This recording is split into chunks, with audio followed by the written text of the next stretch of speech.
Tere tulemast Eesti Välisministeeriumi alla korrusele, kus Eesti Posti ja Riigikantselei ühisel ettevõtmisel Ado Pergi sünniaastapäeval ja Välisministeeriumi sünnipäeval tembeldatakse esimese päeva templitega Ado Pergi postmark. Et anda kammertoon tänasele tembeldusele, loen ühe tsitaadi Ado Pergi ametisse astumise kõnest, mida Ado Pergi ütles. Sellel kindlal arvamisel, et praegusel ajal Eesti Vabariik raskeid päevi üle elab, kus meil kõik need raskused, millega meie võidelnud, kõigel oma olemisajal ja millest meie teataval ajal ikka ilusasti üle oleme saanud, ikka päevakorral raskused seisavad ja pika valitsuse moodustamise aja tõttu veel need raskused süveneda võivad, pidasin oma kohuseks valitsuse moodustamise ülesannet vastu võtta. Pergi valitsus aeg jäi lühikeseks, aga see on sissejuhatuseks öeldud ja nüüd on ametliku osa alguseks sõna välisminister Urmas Paet, palun.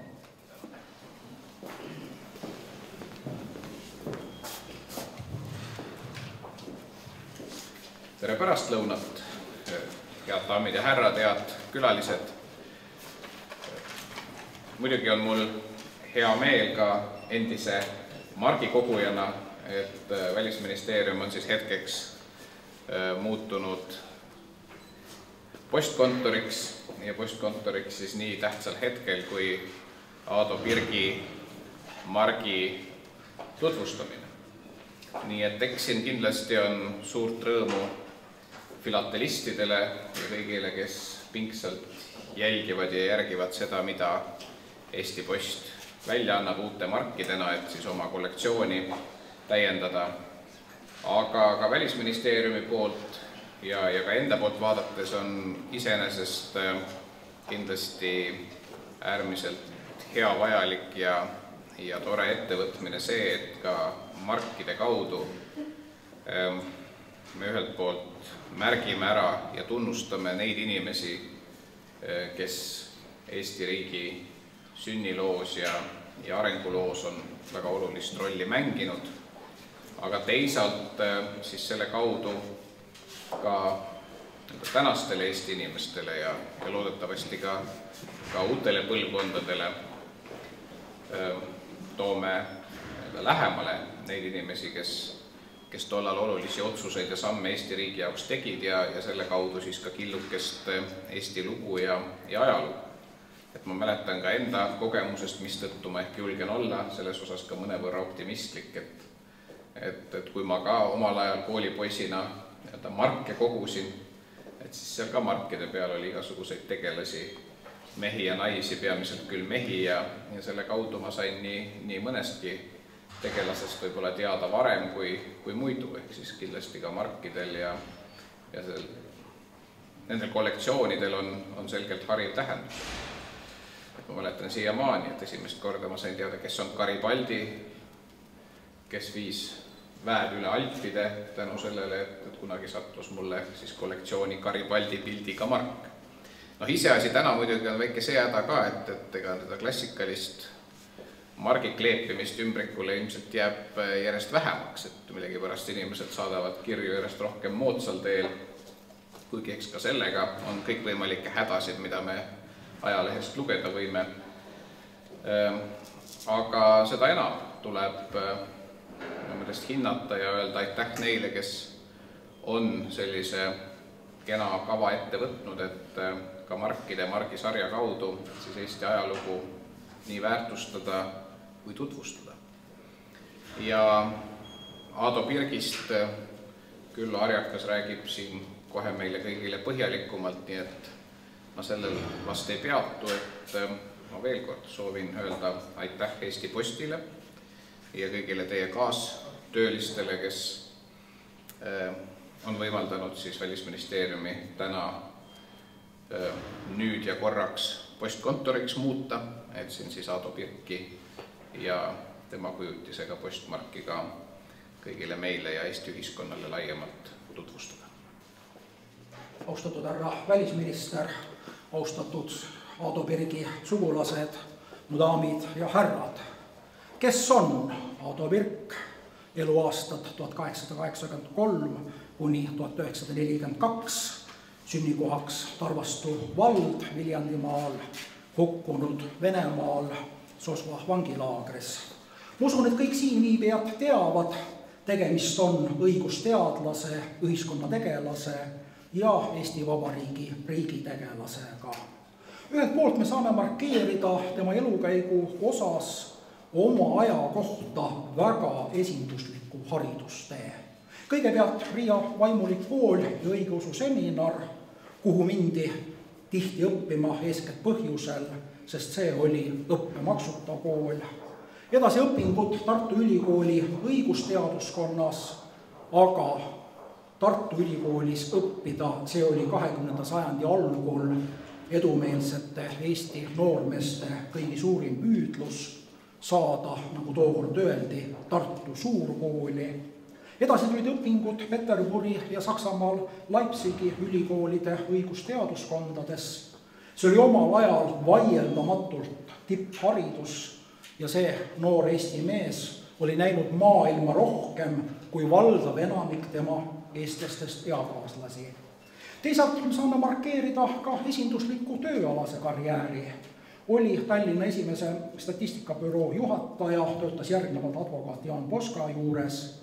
Sealt edasi poliitiline karjäär, oli Tallinna linnavolikogu, tollel ajal veel öeldi Linnaduuma liige, oli aastatel 1917 kuni 1919 Eestimaa ajutise maanõukogu kui meie eelparlamendi liige ja Eesti Vabadussõja ajal oli ta maanõukogu, tollel ajal öeldi ka rohkem juba maapäev, ta oli maapäeva esimees.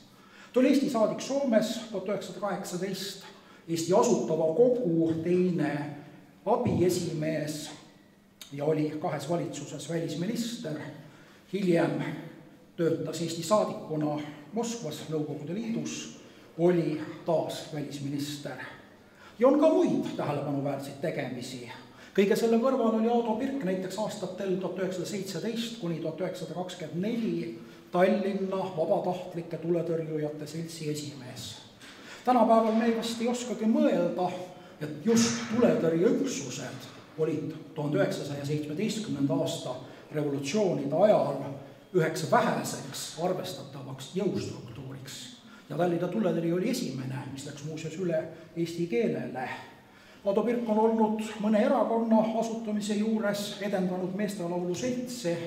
Ta oli ilmselt otsiv hing, kaubeldes näiteks 1922. aastal välja 5 kontsessiooni nafta puurimiseks või ütleme, nafta puurimise võimaluste uurimiseks Hiiumaal aastatel 1922 kuni 1924. Lühidalt on tegemisi, on tulemusi. Ja teiselt poolelt vaieldamatult Ado Virk jääb meie riigimeeste plejaadis erandlikuks, kindlasti erandlikuks, isegi sedavõrd, et sellest ei pääse ka mööda täna, tema 130. sünniaastapäeva tähistamisel. Ja see erandlikkus, nagu teada, on seotud 2 sündmusega tema elus.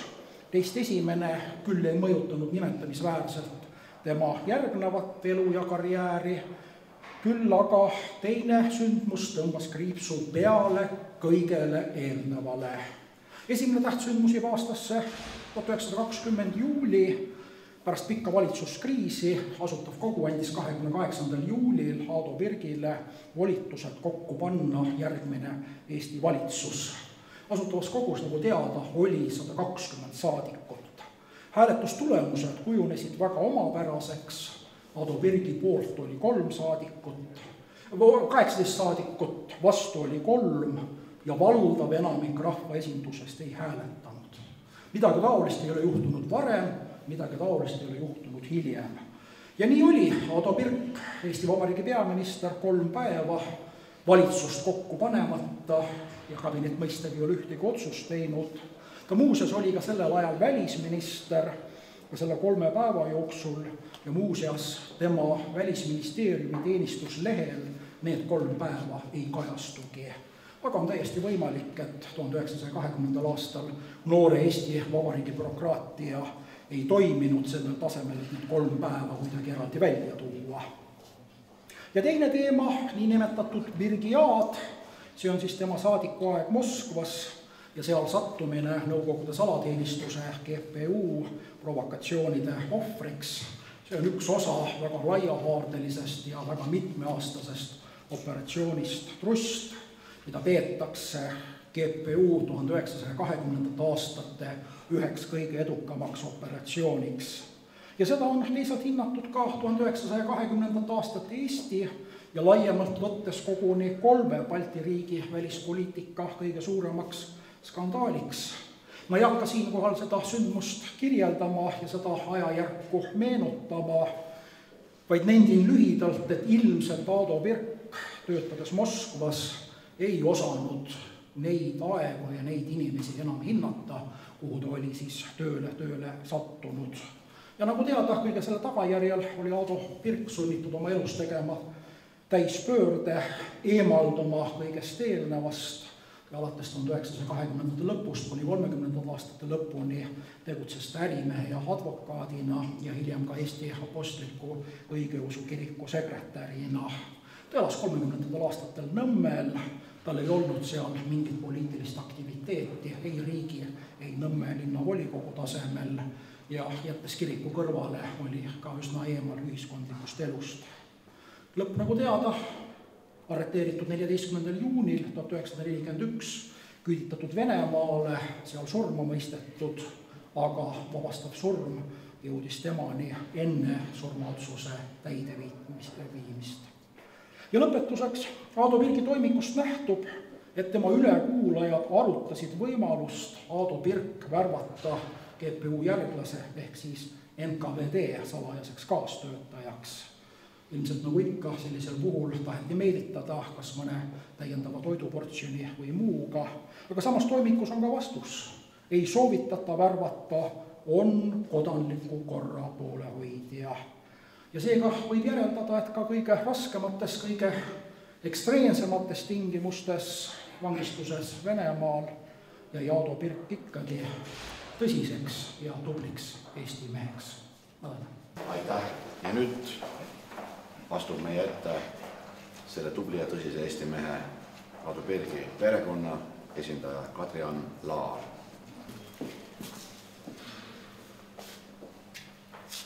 Mul on suur au ja hea meel esindada täna Ado Birgi perekonda tema 130. sünniaasta päeva pühitsemistel.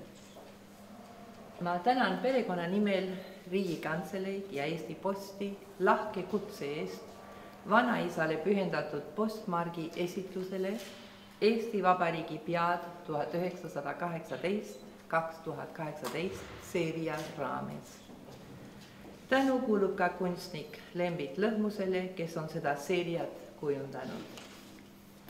Kui saabus kutse, tekkis mul mõte, et see seeria toob ellu Eesti Vabariigi igapäevasesse ellu kõik tema riigipead, nii esiisad kui edasiviijad, esimese ja teise vabariigi juhid. 2 peatükki ühes samas raamatus, mille sisu on Eesti iseseisvuse idee algus ja alus, selle idee läbiviimine ja küsimus. Et teada, kes me oleme ja kuhu me läheme, on meil vaja meeles pidada, kust me tuleme. See on tõsi nii inimeste kui ka riikide elus. Kui me seda ei tea ja kui me ei õpi iseendeid tundma intiimsemalt, et mõista meie vahekordi meie lähedastega, nagu näiteks meie vanemad ja perekond, ja nende mõju, kui meie ei pääse nende ja enda idealiseerimisest või halvustamisest, siis me ei saavuta tõelist küpsust ja iseseisvust. Oleme siis paindumatult seotud nendega, nad nagu kummitaksid meid. Siinjuures tsiteeriksin Hans Lowaldi Ühendriikides tuntud psühhoanalüütikut. Ta ütleb, need, kes tunnevad tonte, ütlevad, et tondid tahavad, nad igatsevad vabaneda tondi elust. ja nad soovivad puhata esiisadena. Esiisadena nad elaksid edasi praeguses generatsioonis, aga tontidena nad on nagu sunnitud seda generatsiooni kummitama. Kui me suudame neile, tontidele, anda õige ja sobiva koha meie elus, siis meie ise muutume vitaalsemaks, elujõulisemaks, sest kui tondid muutuvad meie abiga esiisadeks, siis meie saame seista julgelt nende esiisade õlgadel.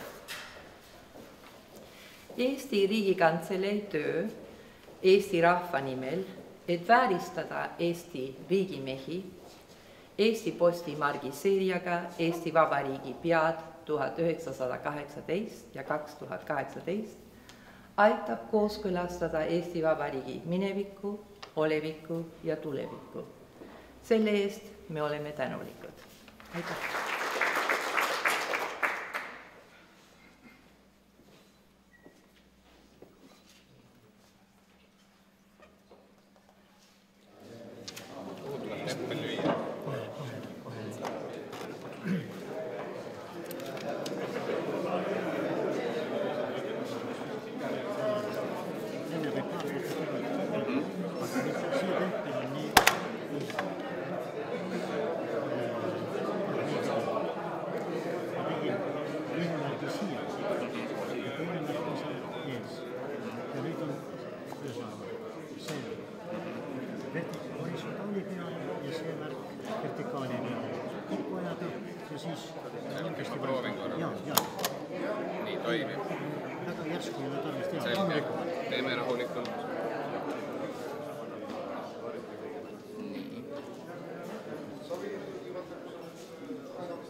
Juba jood viina ja mitte kasvale kokku. Jätkate tööd. Äkki saab sinu allkirju ka või? See on minu vennale. Saab allkirju. Urmas, 2 ümbrikut. Jaa, mul on 2 ümbrikut.